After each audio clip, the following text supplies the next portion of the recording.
एक सेकंड शाहनवाज जी, एक second. RSN, let RSN respond to.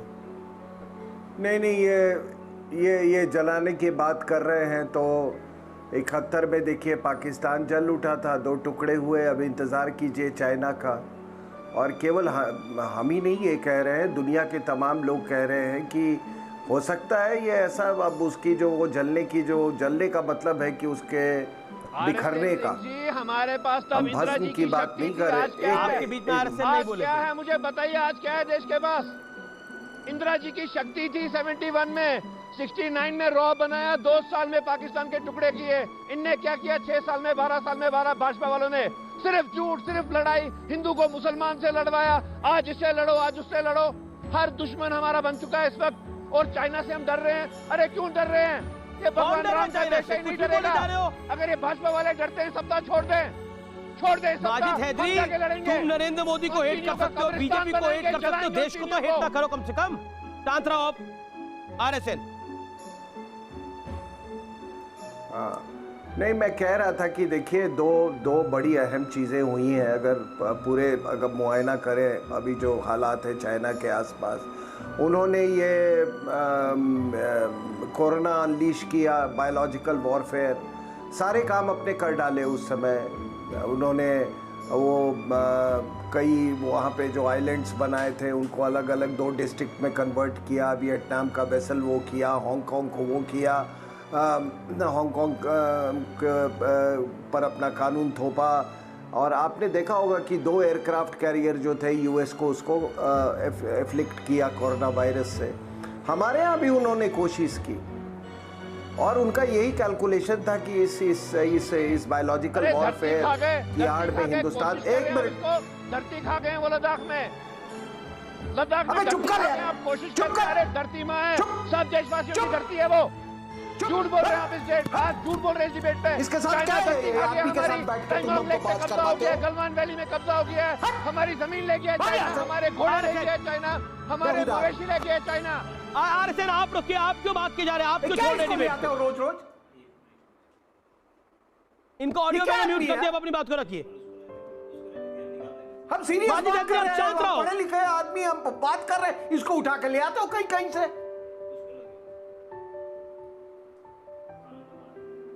कुछ भी बोलता रहता है। बोलिए आरएसएन, आप माइक लगाइए, दोबारा बोलिए आरएसएन।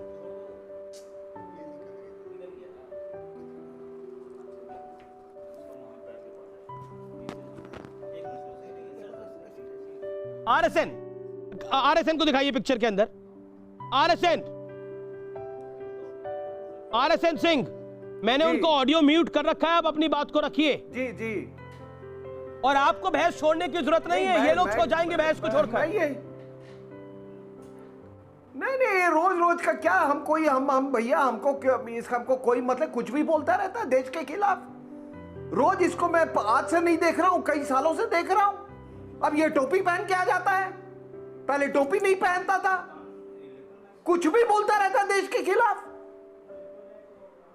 पहले इसको 370 का दर्द था, अब कुछ और बोलने लगा है। और रोज का रोज। और हमको ऐसे लोगों के साथ डिबेट नहीं करना है, और मैं इसीलिए नहीं आना चाहता हूं डिबेट्स में। आज भी मैंने कहा था, बहुत रिलक्टेंटली मैं आया हूं। आप अपनी बात रखिए आरएसएन। हाँ, मैं कह रहा था, मैं कह रहा था कि देखिए इन्होंने सब कुछ जो चाहा, ये बायोलॉजिकल वॉरफेयर के आड़ में इन्होंने सब कुछ कर दिया, लेकिन हिंदुस्तान के खिलाफ ये फेल कर गए। तीसरी बात कि जो भी प्रधानमंत्री जो गए और वहां पर जो उन्होंने बयान किया, वो एक बहुत स्ट्रांग, किसी भी प्रधानमंत्री के लिए वो एक बहुत स्ट्रांग मैसेज था। उन्होंने कहा कि इंफ्रास्ट्रक्चर चालू रहेगा। मैंने ये दोहरा रहा हूँ ये सारी बातें। उन्होंने कहा कि ये हमारे हाथ में बांसुरी भी है और वो सुदर्शन चक्र भी है। उन्होंने कहा वीर भोग्य वसुंधरा। उन्होंने कहा कि हमारे रिजॉल्व को कोई कम ना आके, सारा कुछ उन्होंने एक्सपेंशनिस्ट उन्होंने ये कहा और देखिए दूसरा हमारा अचीवमेंट क्या है कि ये आग लगाने की बात करें ना, चाइना पाकिस्तान इकोनॉमिक कॉरिडोर नहीं बनेगा।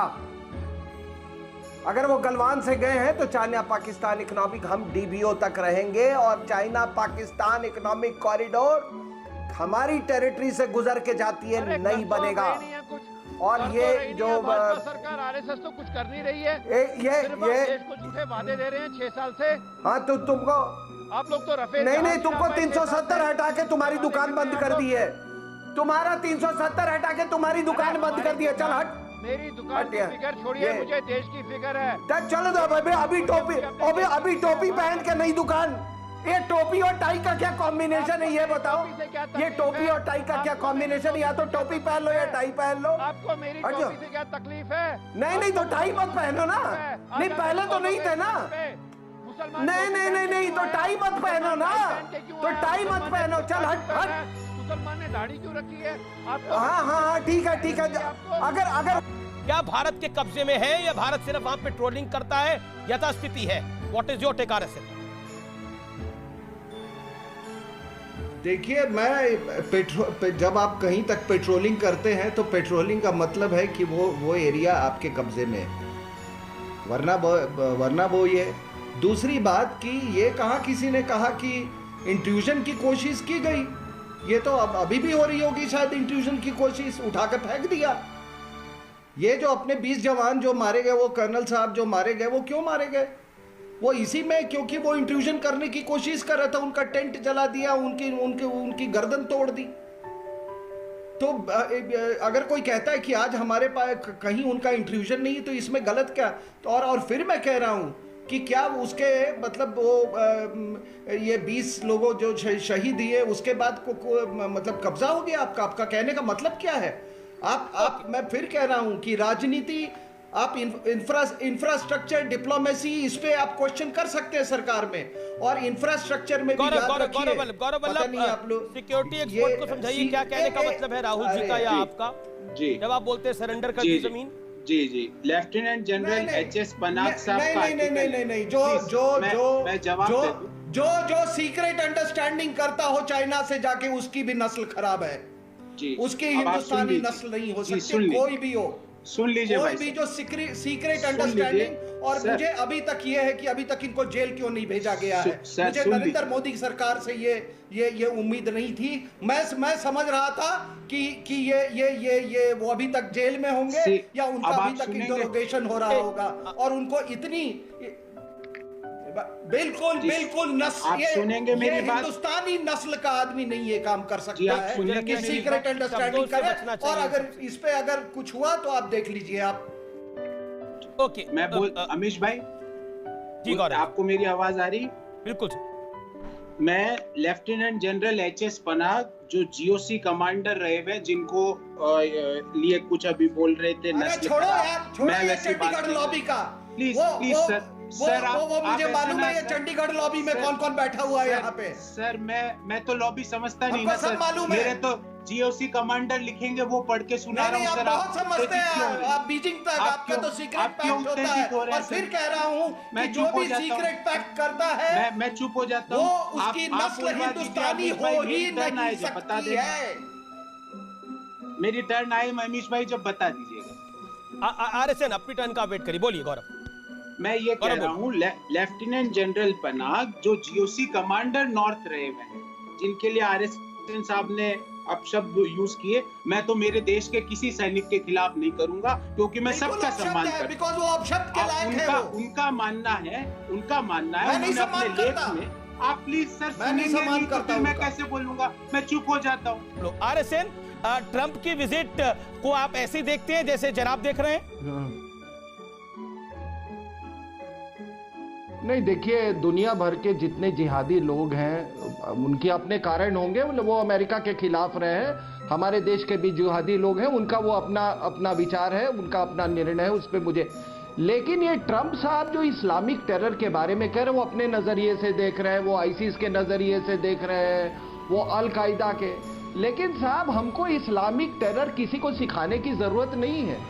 मोहम्मद बिन कासिम से लेके ये लोदी से लेके ये क्या कहते हैं, ये औरंगजेब से लेके आप इस पे खिलाफत मूवमेंट से लेके डायरेक्ट एक्शन से लेके बाबर से लेके अहमद शाह अब्दाली, नादिर शाह, सिर्फ रहमानी इन लोगों को एक ही चीज से प्रेम था, वो दौलत और औरत।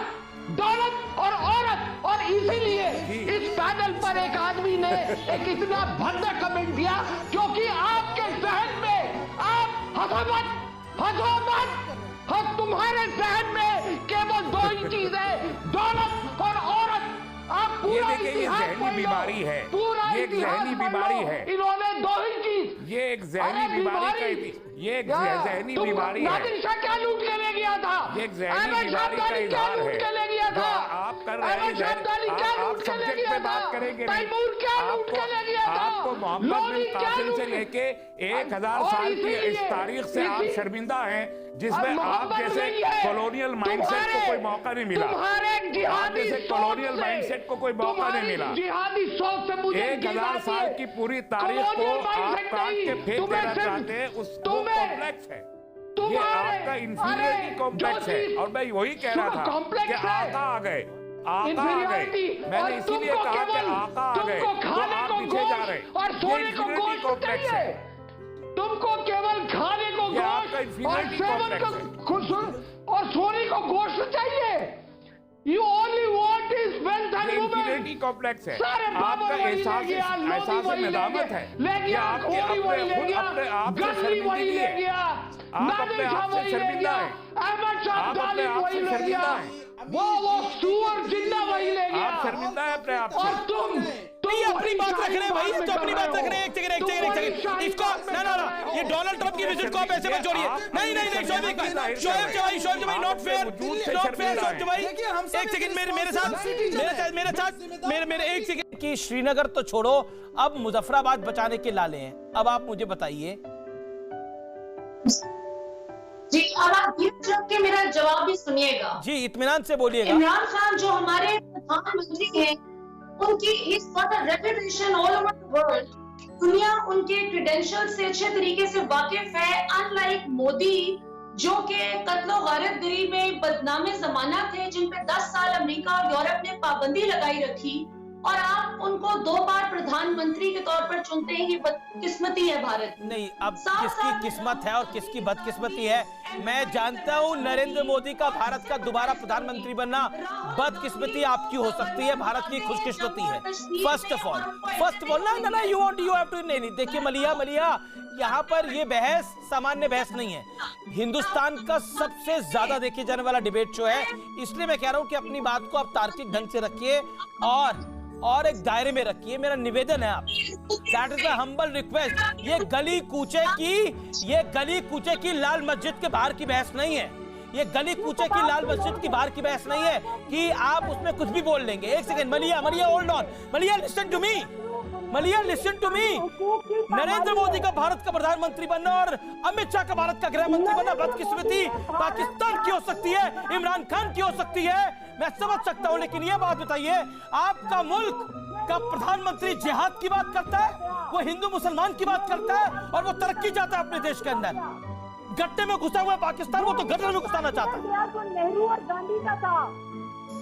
आज बीजेपी ने नेहरू और गांधी के हिंदुस्तान को शर्मिंदा कर दिया। मोदी ने गांधी और नेहरू की आत्मा को तड़पा दिया।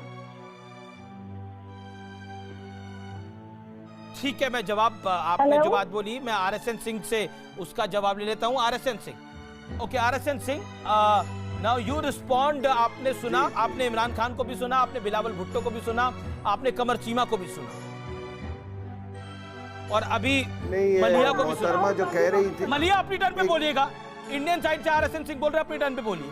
ये नहीं, ये मोहतरमा जो नेहरू गांधी को इतना याद कर रही थी, तो आप उनको राष्ट्रपिता, हम तो उनको राष्ट्रपिता कहते हैं, वो तो फिर पाकिस्तान के भी राष्ट्रपिता होने चाहिए थे, और नेहरू आपके प्रधानमंत्री भी होने चाहिए थे। आपने गांधी की बात तो मानी नहीं। आपने गांधी की बात तो मानी नहीं। अपने आप तो धर्म पे एक अलग मुल्क बनाने निकल गए। दूसरी बात, वो बात छोड़ दीजिए अब। मैडम, एक मिनट मैडम, जब आप बोलते मैं बोल रहा था, नहीं बोल रहा था। दूसरी बात सर, 23 दिन हो गए, प्लेबिसाइट करवाएं ना। मैडम प्लीज, मैं कह रहा था कि देखिए, दूसरी बात, एक मिनट, बिलावल भुट्टो के स्टेटमेंट से मुझे कुछ मतभेद है। वो थोड़ा सा मैं करेक्शन कर दूं, वो अरे यार मैडम प्लीज, मैं कह रहा हूं कि कुछ मतभेद है उनका हमारा ऑब्जेक्टिव केवल मुजफ्फराबाद ही नहीं है, हमारा ऑब्जेक्टिव सकाडू भी। गांधी को आपने क्यों नहीं जाने आई दिया? बात, आपने इंडियन ऑक्यूपाइड कश्मीर में क्यों नहीं जाने दिया राहुल गांधी को? वो तो आपके अपने हैं, पाकिस्तानी नहीं है। मलिया, आरएस सिंह आपके बीच में एक बारी नहीं बोले जब आप बोल रही थी। Let him make his point. Sir, मुझे पहले he has a louder voice. नहीं, देखिए, इंडियन साइड से फिर 3 लोग बोलेंगे, वो आपको भी अच्छा नहीं लगेगा। मलिया सर, मुझे आवाज ही आपके ऑडियो का इशू था, मुझे तो 3 मिनट पहले मैंने आपको ज्वाइन किया है। नहीं, बिल्कुल, you made your point in 3 minutes, you made your point for 2 minutes. Let RSN Singh respond for 40 seconds, 50 seconds. RSN, अपनी बात रखिए आप। मैं कह रहा था कि मुजफ्फराबाद के साथ स्कार्डू, जो गिलगिट बाल्टिस्तान का जो राजधानी है, वो भी हमारा ऑब्जेक्टिव है। गिलगिट बाल्टिस्तान में हमारे शिया भाई बड़े पीड़ा में हैं, क्योंकि वहां पे ये वहाबियों को बसाया जा रहा है। ये पूरी दुनिया को मालूम है। तो ये कोई भी हिंदुस्तान या पाकिस्तान में अगर ये कहता है कि हमारा ऑब्जेक्टिव केवल मुजफ्फराबाद है, वो बिल्कुल गलत है। अपने ज्ञान को सुधार ले, अपने मानसिक मानचित्र को वो सुधार ले। तीसरी बात देखिए, मैं कल है नहीं, सुनिए, वो समझ में हमने वो नहीं, वो अहमदिया के साथ क्या किया है, हजारा शियास के साथ क्या किया है, वो सभी कुछ हमको सभी कुछ मालूम है, हमको सभी कुछ। दूसरी बात, मैं तो हैरान था कल कि जब ट्रंप और मोदी की मीटिंग हुई, एक प्राइम मिनिस्टर, आपका प्राइम मिनिस्टर, वो तो बिल्कुल वो तो पागल सा हो गया। वो तो मानसिक संतुलन अपना खो बैठा। वो केवल बात कर रहा था उम्मा की और न्यूक्लियर वेपन की। बड़ी खबर आ रही है। जो शैला रशीद शाम को बोलती है, वो ममता बनर्जी और गुलाम नबी आजाद सुबह बोलते हैं। और यहां पर माजिद हादिर कह रहे हैं कि आप कैसे उस पर बहस कर सकते हैं, उसका ट्विटर कैसे चल रहा है। और पाकिस्तान में बैठे हुए पैनलिस्ट बोलते हैं कि हमारे काफी लोग हैं उधर, लेकिन उनका काम नहीं चल पा रहा मोदी सरकार में। RSN, शैला रशीद सबको मालूम है, एक प्रोफेशनल डिसरप्टर है, प्रोफेशनल सेपरेटिस्ट है और ओवरग्राउंड जिहादी है। हमने गुलाम नबी आजाद और ममता बनर्जी उसमें जेएनयू में भी इनको देखा था, और हमारे साथ ये कई डिबेट्स में डिबेट्स में भी पार्ट लिया। और देखिए, शैला रशीद को आज जवाब कुदरत ने दे दिया, कुदरत और समय ने दे दिया। जो सैलाब की बात कर रहे थे, और जो आपने देखा इंडियन एयरफोर्स ने किस तरह से रेस्क्यू ऑपरेशंस किया उन 2 जानों को बचाने के लिए, तो वो बिना चरित्र, बिना एम्पैथी, बिना डेडिकेशन के बिना नहीं हो सकता है। अब वो तो गाली दे रही है सिक्योरिटी फोर्सेस को। आपको मैं बता दूं, अगर इंडियन एयरफोर्स के बदले में अगर जैश ए मोहम्मद, लश्कर तोयबा, हिजबुल मुजाहिदीन होता, तो वो उसी सैलाब में उसको डुबा के मार देता। और अगर वो काफिर होता तो बिल्कुल ही मार देता उसको। प्रमोट कर रहे हैं। और अगर ये पत्थर बजाते हैं कश्मीर के, तो वो पत्थर से मार के उसको पत्थर से डुबा देते। क्या बोल रहे हैं आपकी बीटी में? अपनी बात बताओ, आप उसे लीडर बना रहे हैं, छोड़े। अरे आप शैला रशीद को लीडर बना रहे हैं बीजेपी की बीटी में। क्या इनको मेरे साथ रखते हैं मेरे को टॉर्चर करने के लिए? आप ये हर डिबेट में I am the most sensible debater in this country. आपका टॉर्चर होना चाहिए। मानसिक संतुलन का टॉर्चर किया है माजिद हैदरी। थोड़ा शिष्टाचार रखिए कम से कम।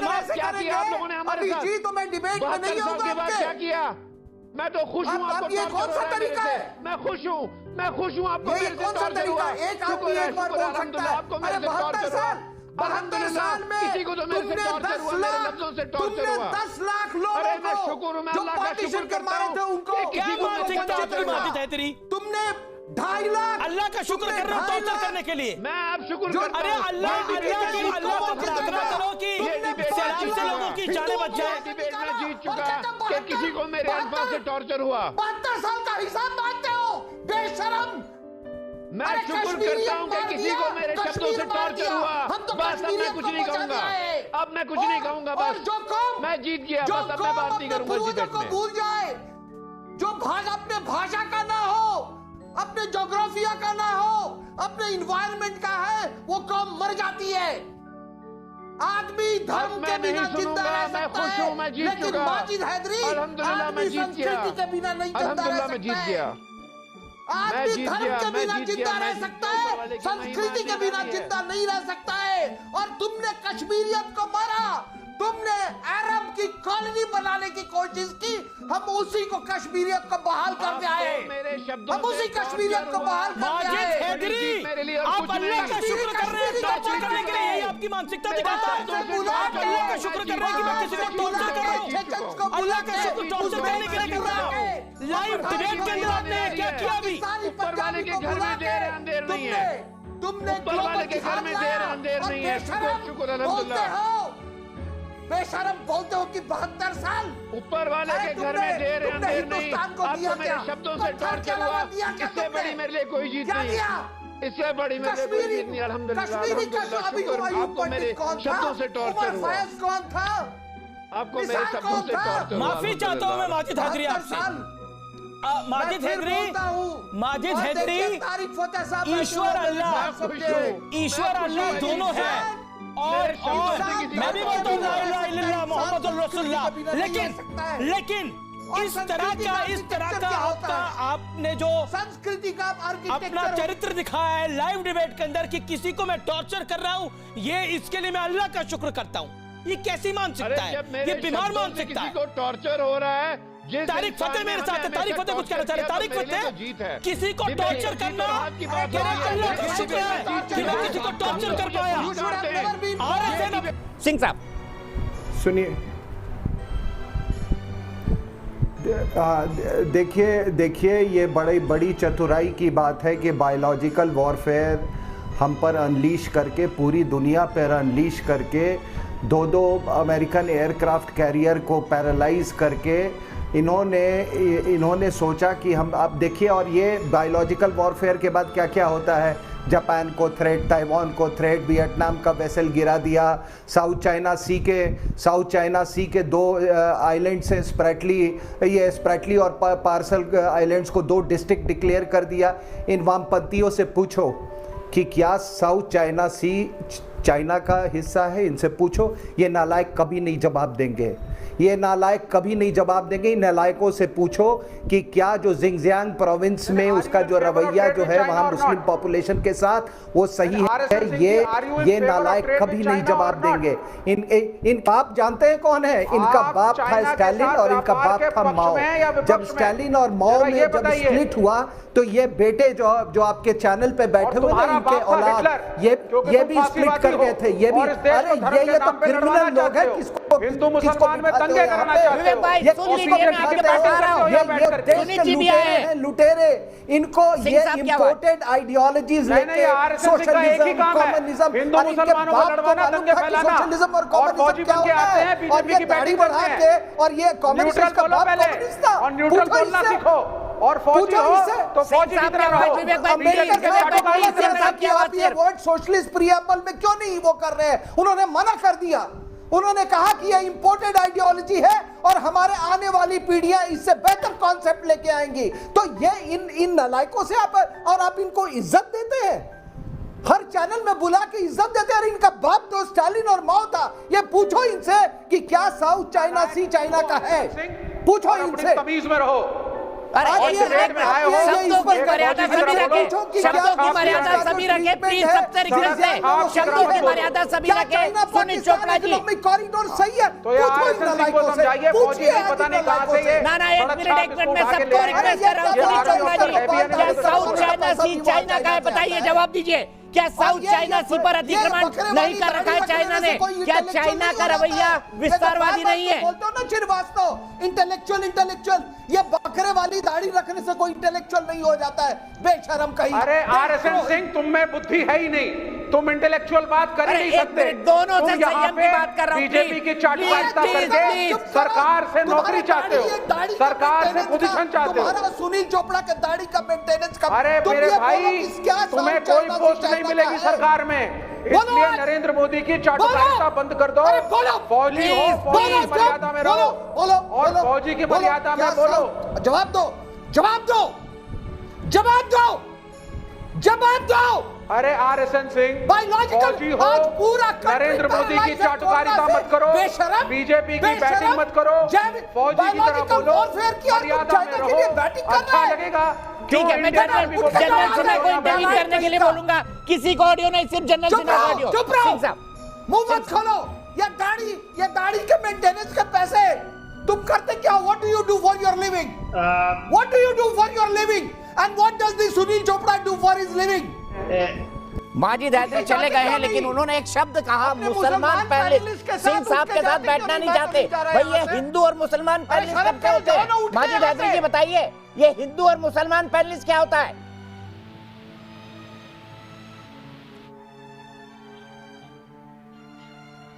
हमने मुसलमानों ने फैसला किया है, ये मुसलमानों का रहनुमा हो गए हैं। ठीक है, मैं सीधे चलता हूं, मेरे साथ एक और पैनलिस्ट जुड़े हुए हैं, अनुराग। ये वहां करना, चार्ली हेब्डो में करना, पाकिस्तान में करना, यहाँ ये कर मनमत, ये कहना कि सर काट दूंगा, बोला तो सर काट दूंगा, ये नहीं चलेगा। यहाँ पे सब कुछ चलेगा। यहाँ गीता भी पढ़ी जाएगी, कुरान भी पढ़ा जाएगा, रामायण भी पढ़ा जाएगा, रामचरितमानस भी पढ़ा जाएगा, और तुमको सुनना होगा। हम सुनेंगे और तुम भी सुनोगे। और ये नौटंकी जो करते हैं ना कि आपने कुरान पाक का गलत इंटरप्रिटेशन किया, तो उसका सही इंटरप्रिटेशन भी बताया करो, उसका सही इंटरप्रिटेशन भी बताया करो। लेकिन ये अगर आपने किया ना कि हम मार देंगे और काट देंगे, और ये हम बंगलुरु में आग जला देंगे, और शहादत, अभी जो मोहतरमा आई उन्होंने कहा कि शहादत हो गई, तो आपके कुरान में तो लिखा है उनको 72 हूरें मिलेंगी, तो मोहतरमा को क्या मिलेगा? इसका भी तो जवाब दो टोपी वाले। आपके कुरान में लिखा है कि नहीं कि 72 हूरें मिलेंगी शहादत पर, लेकिन मोहतरमा को क्या मिलेगा? आपने उनको कभी समझाया? और जब हम समझाने की कोशिश करते हैं तो आप कहते हो कि ये आप अपने हद से बाहर जा रहे हैं, हम काट देंगे। ये नहीं चलेगा। ये 1400 साल से यही हो रहा है। और ये देख लीजिए, मैं आपको एक बात बता रहा हूं, आज मैं एक बात बता रहा हूं, ये पाकिस्तान करना लोग छोड़ दें। आज यहां कोई पाकिस्तानी पैनलिस्ट नहीं है। 1921 में आज 100 साल उसके हो रहे जा रहे हैं। आप बताइए कि खिलाफत मूवमेंट में जो मोपला जो विद्रोह हुआ था, उसमें कितने हिंदुओं को मारा गया था? एनी बसंत का पढ़ लीजिए अकाउंट, बी.आर. अम्बेडकर का अकाउंट पढ़ लीजिए, वीर सावरकर का अकाउंट पढ़ लीजिए। उस समय कोई पाकिस्तान तो था नहीं। साला तुर्की में जाके कहीं कैलिफेट टूटा और दर्द यहां हो रहा है। ये हिंदुओं के वंशज को कैलिफेट टूटा तुर्की में और दर्द हो रहा है यहां। तो ये पाकिस्तान उस समय पाकिस्तान नहीं था, उस समय पाकिस्तान नहीं था। आप दोनों का अनुभव बहुत ज्यादा है। मैं आपसे जानने की कोशिश कर रहा हूं कि कल जो कुछ हुआ, आरएसएन में आपसे पूछता हूं, कल जो कुछ हुआ वो आपने देखा, और इससे पहले आपने किसी राष्ट्र अध्यक्ष को माला, तस्बीह, क्रॉस पकड़ते हुए देखा है? मैं सब धर्मों का नाम ले रहा हूं। देखा है आपने आरएसएन? अगर आपको ध्यान में आता है पिछले 50-60 सालों के अंदर इन आवर लिविंग मेमोरी? नहीं देखिए अमीश जी, हकीकत ये है कि पाकिस्तान की मिलिट्री ने ना तो इमरान को अल्लाह का रहने दिया, ना अमेरिका का रहने दिया। और ये आप देखिए, आज उन्होंने जो बात कही कि किस तरह से वो जिहादी मशीन तैयार की गई थी अफगानिस्तान के लिए, ये सबको मालूम है। और वो एक अपना एक मैसेज देना चाहते हैं अमेरिका को, इनडायरेक्ट एक तरह से वो अब धमकी ना खाए लेकिन उनको डिफेंसिव पे डालना चाहते हैं। तो उस सारे दौरान इन्होंने सब कुछ अपने फायदे के लिए किया। उसी दौरान इन्होंने भुट्टो को हैंग करवाया, मतलब उसी के आसपास, क्योंकि वो सिंधी था। उसी समय इन्होंने, आपको याद होगा, जियाउल हक ने वो कहा कि वो हमको आप पीनट्स दे रहे हो, तो और पैसे लिए जिमी कार्टर से। उसी समय इन्होंने बम की टेक्नोलॉजी की चोरी की, न्यूक्लियर बॉम्ब की। इनका AQ खान चारों तरफ से चोरी कर रहा था। उसी समय इन्होंने चाइना से सपोर्ट किया और उसी के बाद अमेरिकन ने जियाउल हक को मरवा दिया। तो मिलिट्री जो है, इनको जो कल की बात न करो, तो अभी आप देखिए, अगर पूरे इतिहास आप पढ़ें पाकिस्तान का, अभी जैसे इनके जियोपॉलिटिकल हालात इतनी गुर्बत में कभी नहीं थे। अफगानिस्तान में इनको मुंह की खानी पड़ी और 370 तो ऐसे लग रहा है जैसे हमने हटा दिया तो वहां के लोगों के पता नहीं कौन इंतकाल हो गया। मतलब मुंह से गंदी शब्द नहीं निकालना चाहता, लेकिन ऐसा लगता है कि पता नहीं किसका इंतकाल हो गया। तो ये जो आप वो देख रहे हैं, वो जो माला जो जप रहे हैं या जो भी कर रहे हैं, वो टोटका ये कर रहे हैं, this is in sense of insecurity. जी, आप इसको नहीं नकार सकते हैं। और देखिए, हर आदमी ये सोचता है कि भगवान या ये कर दिया था और ट्रांसप्लांटेशन की टेक्नोलॉजी ले आए थे और हवा में विमान उड़ाते थे। यार, आपको उस वक्त हया नहीं आती, शर्म नहीं आती आपको उस टाइम पे जो इतने इर्रेशनल और इनसेन किस्म की, फजूल किस्म की बकवासियात जब वो करते हैं, उस टाइम आपको शर्म नहीं आती। पूरी दुनिया आपका मजाक उड़ाती है। और कम से कम हमारा प्राइम मिनिस्टर ऑक्सफोर्ड से एजुकेटेड तो है, आपके प्राइम मिनिस्टर जाहिल और जंगली तो नहीं है यार। Mind your language, mind your language. ये ऑक्सफोर्ड एजुकेटेड प्राइम मिनिस्टर है, तस्वीर का इस्तेमाल कर रहा है। अरे सुनो, तो आप देख लीजिए ना, आप अपने प्राइम मिनिस्टर की भी तो देख लीजिए, चाय वाले की क्या औकात है यार। क्योंकि अंग्रेजी में जिहाद करते हो, क्योंकि अंग्रेजी में जिहाद बोलते हो, अंग्रेजी में बॉम्ब टेम्परिंग करते हो, अंग्रेजी में बॉम्ब शादियां करते हो, वालों के साथ, क्या बकवास कर रहा है किया खालिस्तान में, जो तुम मुसलमानों की शिवसेना के नाम पर और इसके अलावा RSS के नाम पे कर रहे हो। तुम लोग आज के जमाने सिखों के साथ अभी एक तुम लोगों ने सिख लड़की के साथ क्या किया, अभी एक सिख लड़की के साथ उस टाइम पे अरे तुम्हारे बाप दादा भी हिंदू थे, शर्म करो। अरे तुम्हारे बेशरम आदमी, तुम्हारे पूर्वज, अरे पूर्वज में हिंदू थे। बेशरम आदमी अपने पूर्वजों को गाली देता है। ये कैसा आदमी है, ये कैसा मुसलमान है जिसके बाप दादा, अरे जिसके बाप दादा हिंदू थे, जिसके बाप दादा हिंदू थे, अपने पूर्वजों को गाली देता है, अपने बाप को गाली देता है। जो मुल्क अपने बाप को गाली देता है।